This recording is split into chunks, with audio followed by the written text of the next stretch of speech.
Bíblia aí na carta de Paulo aos Coríntios. Só para estar sintonizado e trazer a sua memória, essa carta ela é uma carta de uma igreja para uma igreja com muito potencial. Potencial tremendo. Né? O apóstolo Paulo, ele, ao escrever a Coríntios, ele fala: olha, não lhes falta nenhum dom. Vocês são sábios.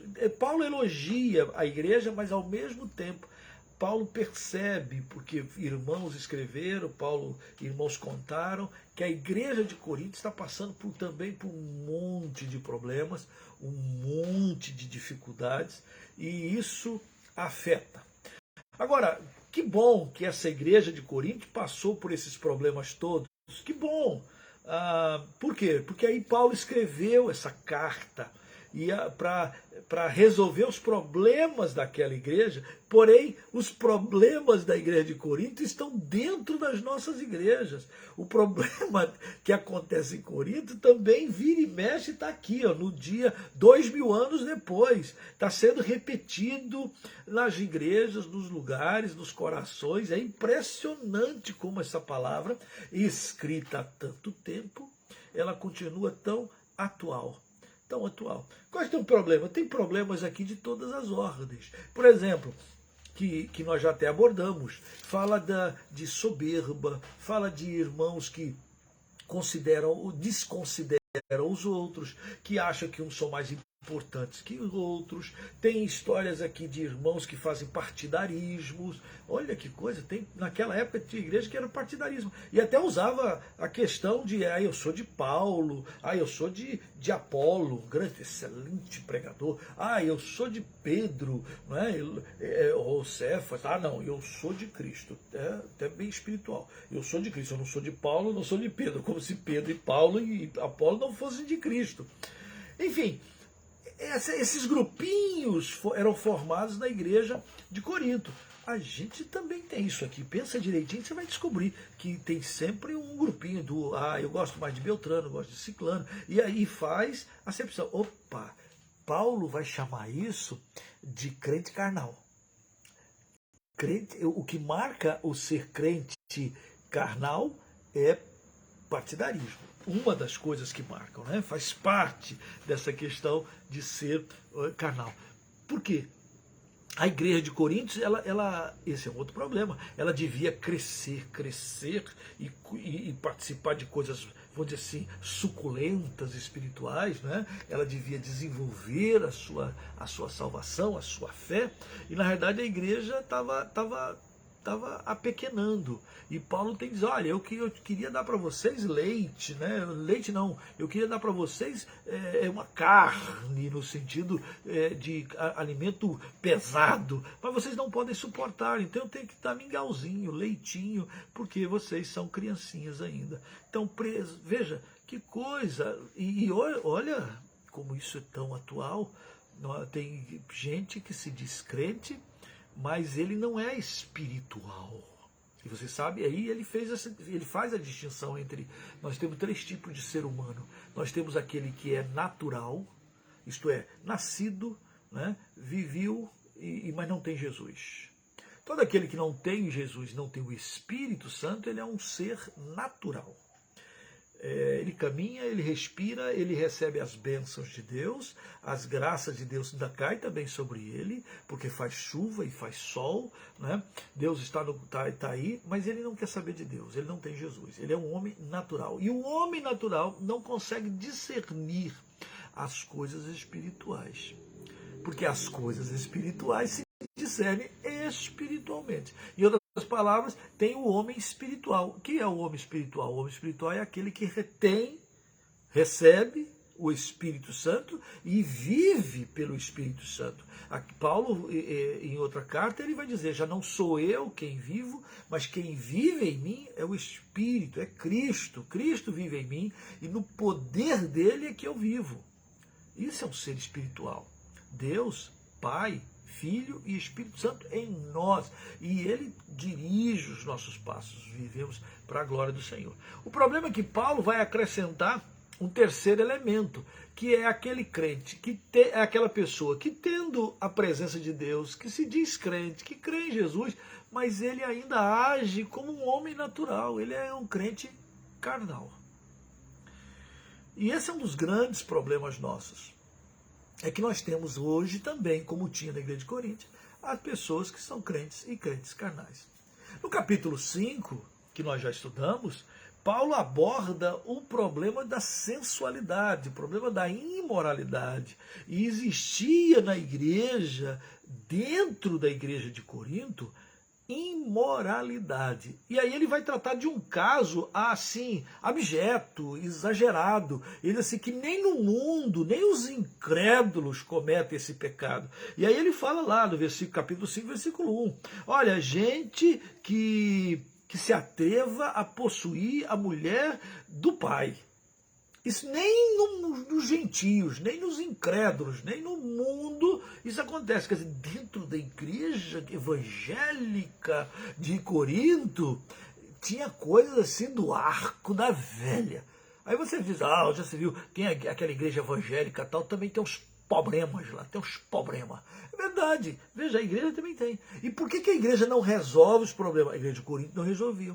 E aí Paulo está escrevendo, e já falamos sobre essa questão de como resolver e tratar de problemas de imoralidade, porque às vezes a igreja ela se esconde, né? Não vamos mexer nesse assunto, porque esse é um assunto perigoso, porque cada um vai prestar conta diante de Deus, então a igreja não vai mexer com isso. E a igreja vai deixando dentro dela o fermento da imoralidade, o fermento da hipocrisia, vai deixando dentro dela esse fermento. E Paulo vai dizer que um pouquinho de fermento, vocês não sabem que um pouquinho de fermento estraga toda a massa? Então quando a igreja permite que nela, no meio dela, viva a prática da imoralidade, da impureza, e aí essa palavra impureza ela é muito abrangente, ela trata de todos os pecados sexuais feitos através do corpo.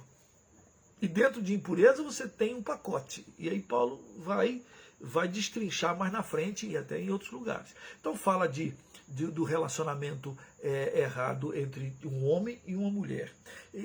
Um relacionamento errado entre um homem e uma mulher. Antes do casamento, a Bíblia tem um termo técnico para isso, é fornicação. Fornicação está dentro de impureza. Em outras palavras, se você é um jovem que diz que é crente, mas está vivendo com a sua namoradinha no ficante, e você vive se encontrando e tendo relações sexuais com ela, desculpa, você pratica impureza, você devia parar de dizer que é crente, você devia dizer que não é crente, você devia dizer, eu quero sair fora, porque você está estragando a igreja. E quando alguém não diz para você que isso é pecado, ela é condizente. E ela está permitindo que o fermento leve da massa. Que igreja é essa que os crentes estão vivendo igual vive o pessoal do mundo? A igreja de Corinto era assim. Existe isso hoje no nosso meio? Tem. Pastor, nós não podemos tratar desse assunto. Por que não pode tratar do assunto? Porque pode ser que haja um mover contra a igreja, porque a igreja... Nós estamos vivendo tempos difíceis. E a gente vai ter que o tempo todo escolher. E as pessoas precisam escolher. Olha, você não precisa ser membro de uma igreja e viver de qualquer maneira. Né? Uma pessoa que não é crente, ou melhor, que está vivendo uma prática deliberada do pecado, ela não é obrigada a ficar na igreja. Ela pode sair, gente. Aliás, eu diria, sai. É melhor que sair do que viver na hipocrisia. Achar que Deus não está vendo. Porque tem gente que faz parte, né? Ficar na igreja é importante por causa do papai, da vovó, da titia, da minha tradição. Eu sou uma tradição protestante. Então você fica, mas você acha que pertencer a uma religião, a uma igreja evangélica, isso te resolve na igreja, ou resolve com Deus. Não resolve. Pelo contrário, sabe o que acontece? Isso traz piores consequências. Uma certa expectativa de juízo. melhor, mais honesto da sua parte, dizer assim, não, eu estou fora, eu não quero participar, eu quero viver deliberadamente desobedecendo à vontade de Deus, então pede para sair, cara, é melhor. Agora, a igreja não pode ser condizente a isso. É isso que nós vemos no capítulo 5. No capítulo 6, que é o nosso tema de hoje,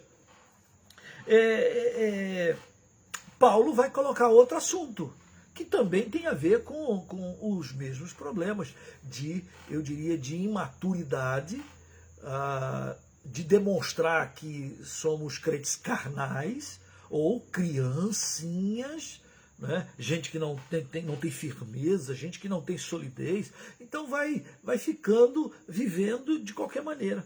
E aí Paulo, no capítulo 6, do versículo 1, ele já, de certa forma, tratou com a questão da pessoa que vive deliberadamente no pecado. Então, esse caso específico do capítulo 5, do cara que atreve a possuir, a ter relações sexuais com a mãe, ou melhor, com a mãe não, com a esposa do seu pai, Paulo já disse assim, versículo 13, os de fora, porém, julgará, expulsai, pois, de entre vós o malfeitor. Paulo está dizendo que a igreja precisa agir com disciplina.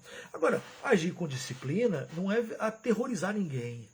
Agir com disciplina significa aquilo que está lá em Mateus. Olha, se você vê teu irmão pecar, você vai a ele.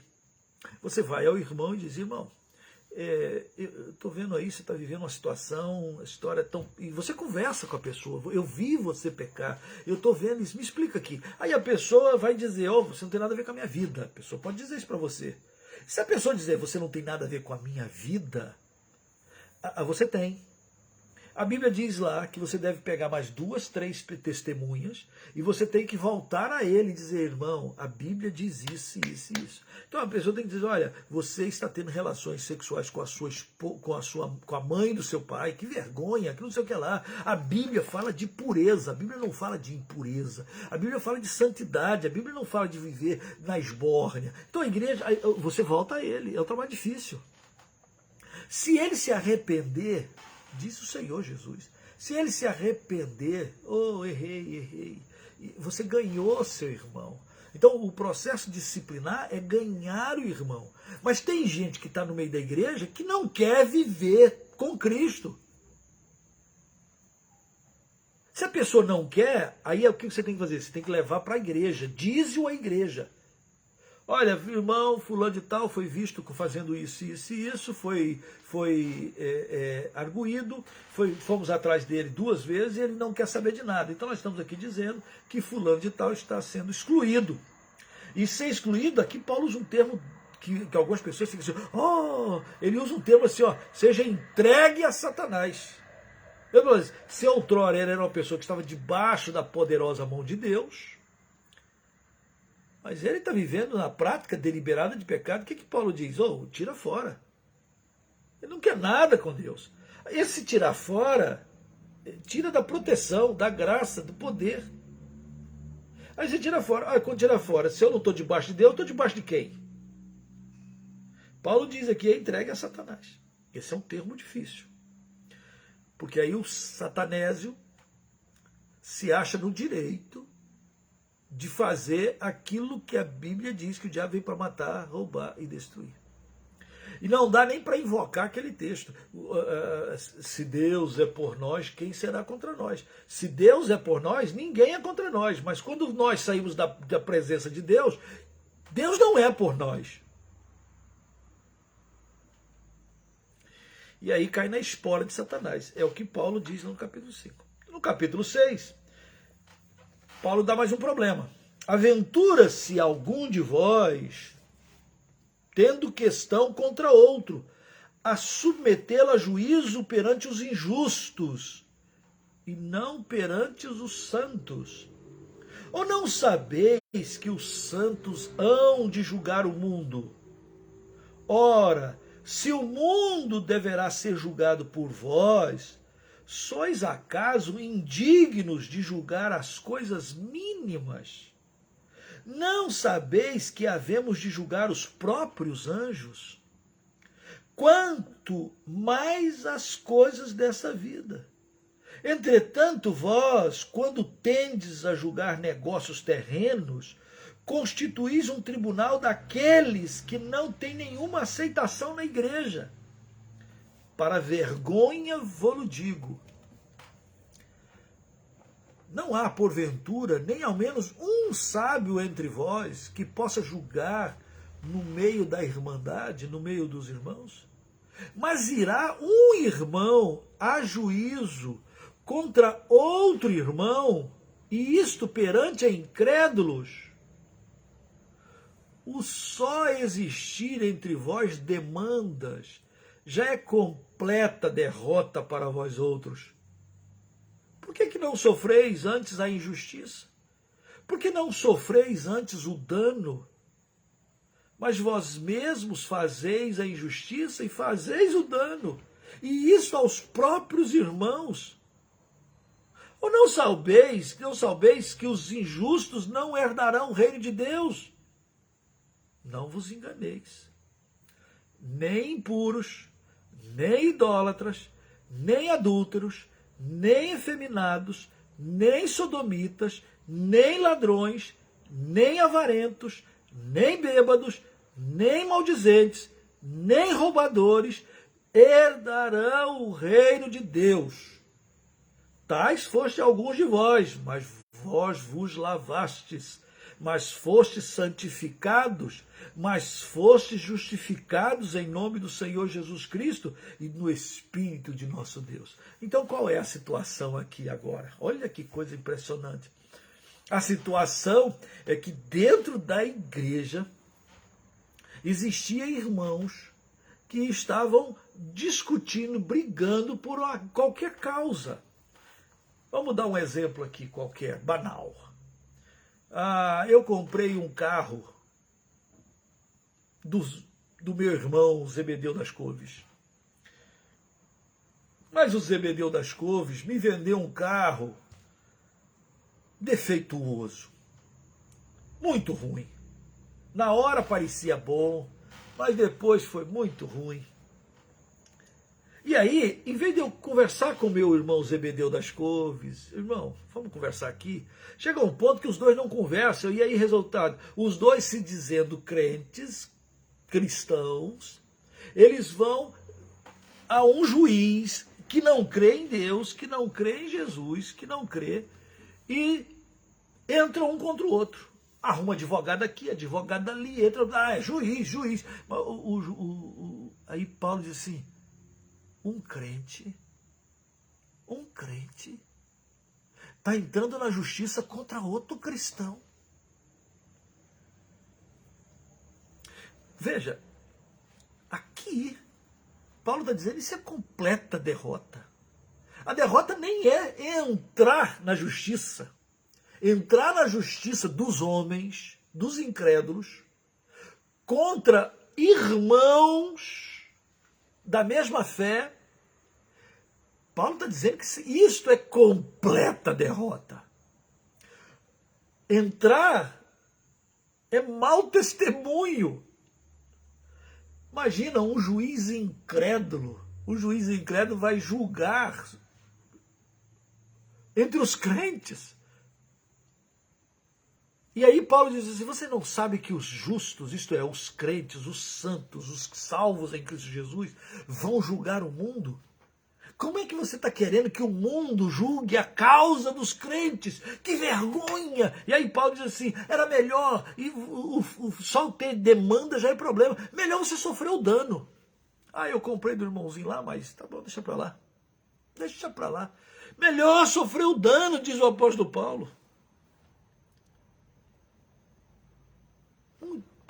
Por quê? Porque escandaliza. Por quê? Porque é vergonha, porque é derrota. Derrota porque você não consegue demonstrar na prática aquilo que você diz ter no coração. Jesus diz lá, se te ferir uma face, dá a outra. Alguém tiver duas túnicas e te levar uma, dá a outra. Se teu inimigo tiver fome, dá-lhe de comer, tiver sede, dá-lhe de beber. Eu tenho uma causa com uma pessoa que é crente, cristão. O que Paulo orienta? Não tem na igreja alguém que seja sábio? Resolve isso no grupo. Resolve isso na igreja. Leva diante dos oficiais. Não, temos um presbítero ancião, temos um pastor sábio, ou então temos uma irmã sábia, e ele vai julgar a nossa causa aqui, vai valer aqui dentro. Está valendo? Está valendo. Paulo chega a dizer que dentro da igreja, então, se é necessário, se os irmãos estão de bico, estão brigando entre outros, que isso resolva na igreja. Mas você vai levar isso diante do incrédulo, de uma pessoa que não tem temor nenhum a Deus. Paulo diz que isso é derrota, isso é carnalidade, isso é infantilidade, isso é vergonha. E mais do que isso, é injustiça. Então você tem um crente agindo com injustiça com outro crente. Você tem uma situação e você está brigando com o outro e você não está conseguindo ser justo, ou o outro não é justo para contigo. Alguém é injusto. Paulo diz que isso é completa perda. E mais do que isso, aí Paulo aperta. Aí Paulo diz aqui, e essa é uma das listas terríveis que nós temos na palavra. Porque vamos ler de novo, olha só, versículo de número 9. Ou nós vamos ser juízos dos incrédulos, vamos ser julgadores. Como é que nós não sabemos julgar as coisas mínimas? E o pior, nós estamos fazendo injustiça. Nós estamos dizendo, na igreja de Corinto, não aqui, mas na igreja de Corinto tinha gente que tinha nessas encrencas entre irmãos, os próprios irmãos estavam cometendo injustiça para com os outros irmãos. E aí Paulo diz no versículo 9, não sabeis que os injustos não herdarão o reino de Deus? Irmãos, veja, aqui Paulo não está dizendo pessoas que cometem injustiça. Mas ele está falando de gente que vive na prática da injustiça. Eu posso agir com injustiça. Não é permissão, mas é possível que eu faça injustiça. O que a Bíblia fala sobre isso? Você diz, eu errei com meu irmão, eu errei com aquela pessoa, eu agi mal, eu fui injusto, eu reconheço meu erro, eu reconheço meu pecado. Uau! Aí, lá no final, alguns de vós, mas vós vos lavaste, eu me arrependo dos meus pecados. Então Paulo não está tratando de que os injustos não herdam o reino dos céus de uma maneira cabal, mas ele está tratando quando eu vivo deliberadamente nessa prática, eu não me arrependo dos meus pecados, dos meus atos de injustiça. Eu me arrependo. E aí ele vai mais, aí eu vou dizer, não vos enganeis. Os injustos não herdarão o reino de Deus. Não vos enganeis. Também não herdará o reino de Deus. Aí ele tem uma lista.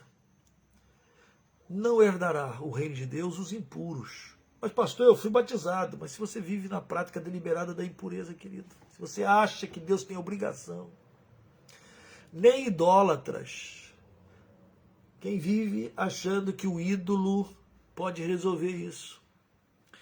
Interessante, eu já falei isso várias vezes, mas Paulo aos Romanos, no capítulo 1, diz que a ira de Deus se revela do céu contra toda impiedade e injustiça dos homens que trocam a verdade de Deus em mentira e adoram e servem a criatura em lugar do Criador, o qual é bendito para sempre. O que é idolatria? É tudo que é colocado no lugar de Deus. Tudo que é colocado em primeiro lugar. Tudo. Não é só aquela imagem de escultura em algumas igrejas e em alguns templos pagãos. Não é só aquele andor que as pessoas carregam nas costas, e quem carrega aquilo está, sim, é idolatria. É adorando e servindo a criatura. A criatura pode ser bondosa, a criatura pode ser amorosa, a criatura pode ser abençoada, a criatura pode ser bonita, a imagem pode ser de ouro, bem feita, de mãos de artista, ela pode representar um grande crente do passado, uma grande mulher do passado. Mas quando você ouve, adora, serve, venera mais a criatura do que o Criador, isso é idolatria. Isso é idolatria. E aí a idolatria ganha outros ramais, né? Outros ramais. Porque outrora a gente falava que idolatria são aquelas pessoas que ou estão na Igreja Católica, ou estão no budismo, no hinduísmo, ou sei lá, em religiões que têm lá os seus ícones. E estão servindo a isso e acham que tem poder nessas coisas. E há um poder, mas isso é um assunto para daqui para frente. Quando ele vai falar sobre comida sacrificada a ídolo, nós vamos tratar sobre esse assunto mais na frente. Então, a idolatria, ela é você trocar Deus e adorar a criatura, seja ela qual for, no lugar do Criador. Pode ser um filho, pode ser o dinheiro, pode ser você mesmo, pode ser uma artista, pode ser qualquer coisa que você botar no lugar de Deus. Essa coisa que você coloca no lugar de Deus, essa coisa criada, essa criatura, passa você a ser um idólatra. E aqui a Bíblia diz que os idólatras não herdam o reino de Deus. Não herdam o reino de Deus adúlteros. Adúlteros não herdam o reino de Deus. Não herdam o reino de Deus nem efeminados. Aqui o texto fala aqui fala de homossexualismo, lesbianismo. Não herdam. Nem sodomitas que praticam essa balbúrdia sexual. Nem ladrões, nem avarentos, nem bêbados, nem maldizentes, nem roubadores herdarão o reino de Deus. Em outras palavras,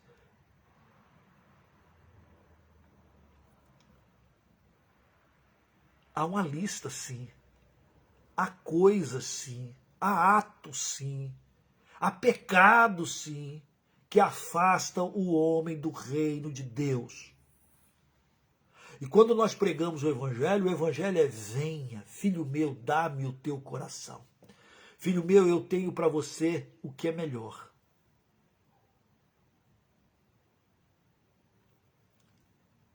Mas aqui veja que aqui não tem distinção. E aqui não tem assim, Paulo é fantástico nessa hora, porque ele não diz que se você é um idólatra, você é pior do que um maldizente. Não, aqui ele bota o maldizente aqui. Aquele que fala, gosta de falar o que não deve, gosta de falar mal das pessoas, ou beberrão, ou roubador. Com esse tal ninguém anda com mais. Então aqui ele bota na salada todo mundo.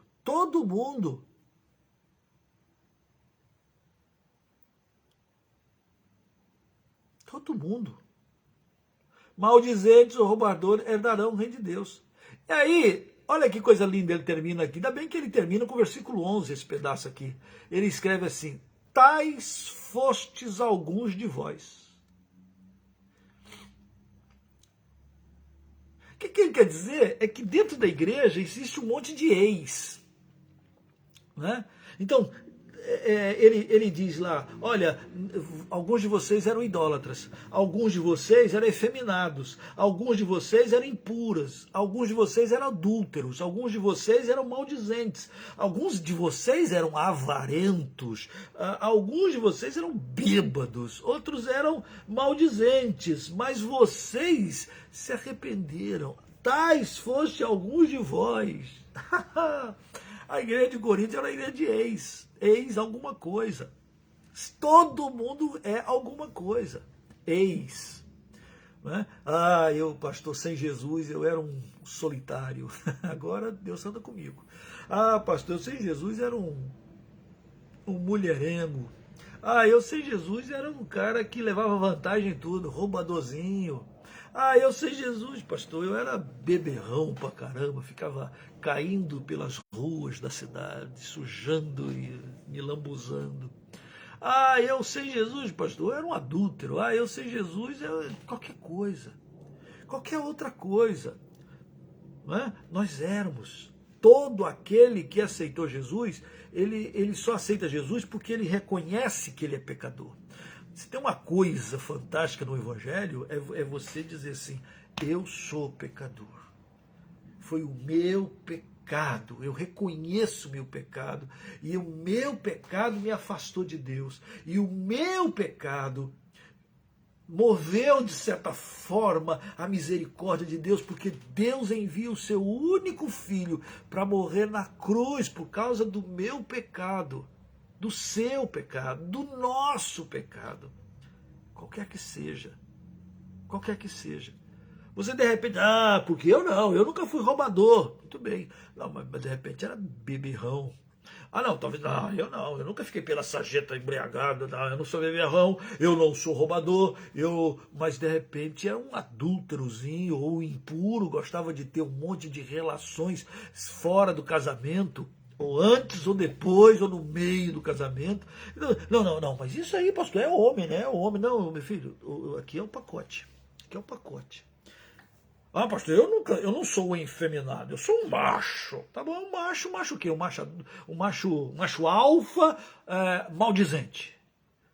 Vai pro mesmo lugar. O pecado desgraçou todo ser humano. E pecado tem a ver com desobediência, com rebeldia. E em outras palavras, eu sei o que Deus quer para mim, mas eu não quero obedecer a Deus. Eu não quero fazer a vontade de Deus. Pronto. Eu tiro Deus da minha vida e boto na prateleira do meu altar, eu boto a mim mesmo. Quem manda em mim sou eu. Eu sou o rei da cocada preta. Eu entendo tudo, eu falo, e eu deixo Deus de lado. Vai deixar Deus de lado, então você é um idólatra. Não, pastor, eu não me prostro diante de nenhuma imagem, porque eu acho que não vale nada. Ok, querido, você faz de si mesmo a sua própria imagem, a sua própria sabedoria, a sua própria riqueza, você é avarento, a avareza é a idolatria. Esse é um grande problema. A grandeza, diz o versículo 11, é que aqui, alguns irmãos da igreja de Corinto, alguns foram tudo isso aí. Então, no céu só entra ex-adúltero, ex-efeminado, ex-maledicente, ex-beberrão, ex-roubador, ex-cheira-cheira, ex-mentiroso, só entra no céu ex. E o que é que marca o ser ex? Ser lavado, reconhece o pecado, reconhece os erros, reconhece a falha, reconhece. E aí diz o texto, fostes lavados. Quem é que nos lava? Em 1 João, na primeira carta de João, tem um versículo delicioso. Se você puder, abra aí. Na primeira carta de João, capítulo 1, versículo 9, diz assim,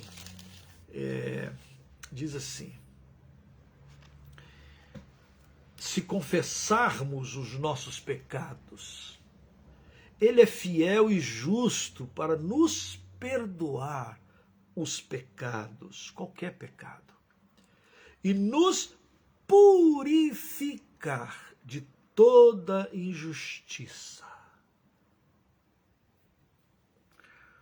É fantástico, não é? Então, ele pelo sangue do Cordeiro, o sangue de Jesus, quando eu me arrependo, quando eu confesso, quando eu dou, como diz lá em Goiás, quando a gente dá um nome aos bois, não é você fazer aquelas oraçõezinhas, Senhor, perdoa a multidão dos meus pecados. Não, filhinho, não é isso. É você dizer o nome do pecado. Eu não quero viver na prática deliberada de nenhum pecado. Porque não existe pecadinho e pecadão, e todos os pecados separam o homem de Deus. Todos, todos. Todos. Então o que eu digo? Eu digo, Senhor, purifica-me, lava-me, sonda-me, vê se há em mim algum caminho mau e guia-me por caminhos eternos. Eu não sou, mas eu quero ser igual a Jesus.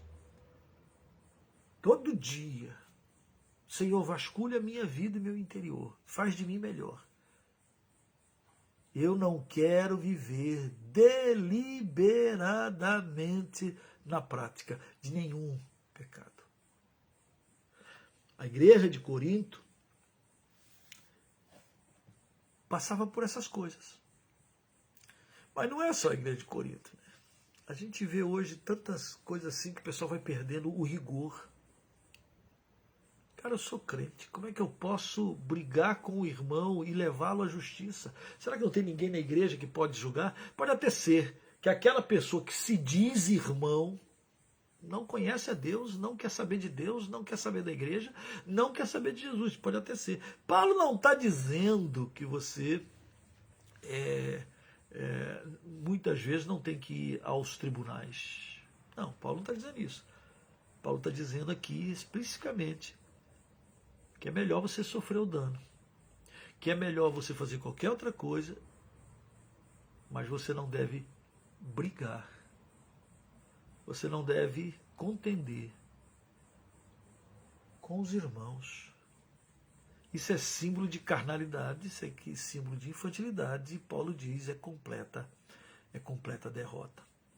Eu não posso consentir com a prática da injustiça. Então, antes de tudo, eu preciso, diante de quaisquer circunstância, dizer, eu estou sendo justo, eu estou agindo com injustiça, eu pratiquei algum ato desabonador?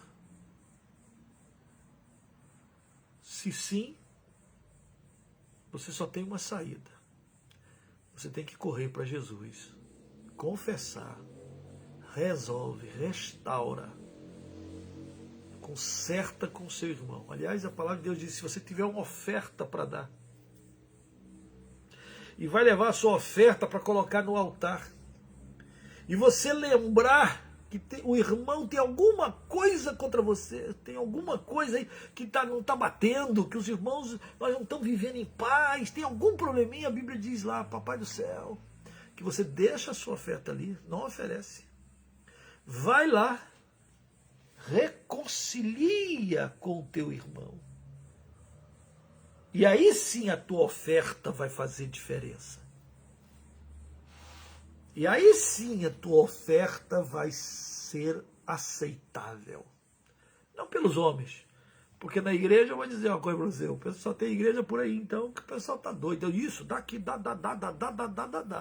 Não importa se é dinheiro de prostituição, se é dinheiro de corrupção, não importa. Não importa. Na igreja odierna. Mas para Deus importa. Não é para Deus que a gente oferta? Então, quando oferecer, eu lembro de alguém, imagina você ter um problema então com alguém e você é a prática da injustiça. Não, conserta, confessa. Se você examina e descobre, não, eu estou agindo certo, eu não estou errado. Bom, você já pensou em sofrer o dano? Você já pensou em tá perdoado? Deixa para lá. Ou então você vai querer, não, essa pessoa tem que pagar. Vai pagar o quê? Vai no tribunal do humano? Vai levar o teu irmão a juízo? Paulo diz, não tem ninguém na igreja que possa julgar a causa. Acha um irmão aí, um líder, leva a causa lá nos oficiais da igreja e diz, fulano de tal me deu um 71, conversa lá. E aí ele vai chamar os irmãos e vamos ajuizar aqui, vamos conversar. E vamos resolver aqui entre irmãos. Resolver fora é completa derrota. O ter demanda já é, diz Paulo, completa derrota. Em outras palavras, irmãos, há muito por fazer, mas principalmente o que Deus está tocando e trabalhando, e Paulo está trabalhando nessa carta, é dizer como é que você se apresentará diante de Deus quando chegar o grande dia. Como é que você se apresentará? Você vai dizer que é um crente, mas que viveu praticando e não se arrependeu de nenhuma dessas listas de pecados aqui? Porque isso é pecado. E isso afasta o homem de Deus. Você vai fazer isso mesmo. Vai passar um olhinho de peroba e vai dizer, pastor, eu não sabia que ser beberrão e ficar embriagado por aí era contrário à vontade. Você não sabia, agora ficou sabendo. Eu não sabia que eu levar aquela vantagemzinha, roubar aquele negocinho ali, que o senhor não gosta. Não sabia, filho, não sabia, nunca leu nas Escrituras. Em outras palavras, irmãos, que o Senhor nos limpe, que o Senhor nos purifique. Nenhum de nós é melhor do que ninguém. Mas nós não podemos consentir que a gente viva na prática, deliberado, da vergonha, do pecado, dos erros, desses erros todos. De vez em quando uma criancinha pergunta para mim, o que é pecado? E aí você pode vir aqui e ler essa listinha. Ó. Idolatria é pecado, impureza, aquilo que você faz do corpo, daqui a um pouquinho Paulo vai tratar mais sobre isso, é pecado. Sodomia é pecado, ser ladrão é pecado, avarento é pecado, beberrão é pecado, maldizente é pecado, roubador é pecado, e vai. A lista é grande, tem outros lugares, não é? Tudo isso não traz bem nenhum para nós, não traz bem nenhum para quem anda conosco, muito menos para o Senhor e Salvador de nossas vidas. A minha oração e a palavra dessa noite é: tende cuidado de ti mesmo. E tende cuidado da igreja. Você e eu somos responsáveis por essa igreja. E nós precisamos trabalhar para que a igreja, o corpo de Jesus, seja sem máculas, sem rugas, sem mancha nenhuma. Então, ore, abra teus olhos, vasculhe o teu interior, mas também ore pela tua igreja. Ore por nós. Nós estamos precisando de um verdadeiro avivamento na presença do Senhor, para a glória do Senhor. No próximo encontro, na próxima semana, o texto começa: todas as coisas me são lícitas, mas nem todas me convêm. É isso quarta-feira que vem. Mas agora eu queria orar com você, pedindo que o Senhor, pelo seu Espírito, revele, aprofunde muito mais aquilo que Ele quer que você viva e aquilo que você faça para a glória de Jesus, porque você é dele e é para Ele e é importante. Que Deus te abençoe, que Deus te fortaleça. Senhor nosso Deus, Pai, nós rogamos que assim como o Senhor teve misericórdia, Senhor, ao tratar com a igreja de Corinto, o Senhor também tenha misericórdia ao tratar com cada um de nós, ao tratar com a igreja do século 21. Ó Deus, tenha misericórdia. Ajuda-nos a viver de modo digno do Teu Evangelho. Obrigado pela Tua palavra, obrigado por estarmos juntos, obrigado por Teu amor, obrigado tão preciosa redenção. Obrigado, Senhor, porque nós fomos lavados e fomos santificados e fomos justificados. Que coisa linda, Senhor, que o Senhor fez conosco. O Senhor nos purificou, o Senhor nos declarou justos porque Jesus pagou. Oh, Pai, o Senhor nos santificou para estar na Tua presença. Que preciosidade. Não permita, Senhor, que nada, nem ninguém, nenhuma desses nomes de pecado venha a sujar, a manchar, a impedir, a infernizar a nossa vida, Senhor, de tal maneira que atrapalhe a nossa relação com o Senhor, porque o Senhor nos lavou, o Senhor nos purificou, e tudo isso teve um preço. Nós fomos salvos, lavados pelo precioso sangue de Jesus, do Cordeiro Imaculado. Ó Pai amado, pecado, ajuda-nos a termos verdadeira aversão ao pecado. Ajuda-nos a viver de modo digno de Jesus Cristo, nosso Senhor e Salvador. Assim nós te adoramos e te agradecemos por tão preciosa salvação. Em nome dele, de Jesus. Amém. Amém. Amém. Tão preciosa salvação, não é, irmão? Não vamos diminuir, nem desprezar, nem abandonar tão preciosa salvação. Não vamos trocar nada disso, vamos viver e vamos usufruir da bênção do Senhor Jesus. Que Deus te abençoe, que Deus te fortaleça, que Deus inunde o seu coração e que o Espírito do Senhor te ajude a vasculhar a si mesmo, a vasculhar o seu coração e se ver aí, se tiver coisas que precisam ser tratadas, trate, converse, abra o seu coração, mas viva de modo digno do Evangelho de Jesus. Beijo no coração, até quarta-feira, nesse nosso encontro. Eu espero que você possa estar aqui conosco e ajude a divulgar e a espalhar a palavra do Senhor Jesus. Mais uma vez, ore pelo impacto missionário e você vai ser em janeiro. Quem sabe você ainda dá tempo. Se inscreva, vem participar conosco aqui em São Francisco do Sul, do dia 16 até o dia 23 de janeiro. O ônibus que vai sair do Rio de Janeiro vai sair no dia 15.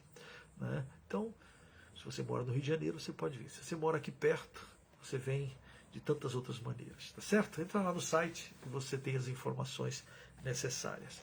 Que Deus te abençoe, que Deus te fortaleça. Um beijo no coração e até breve.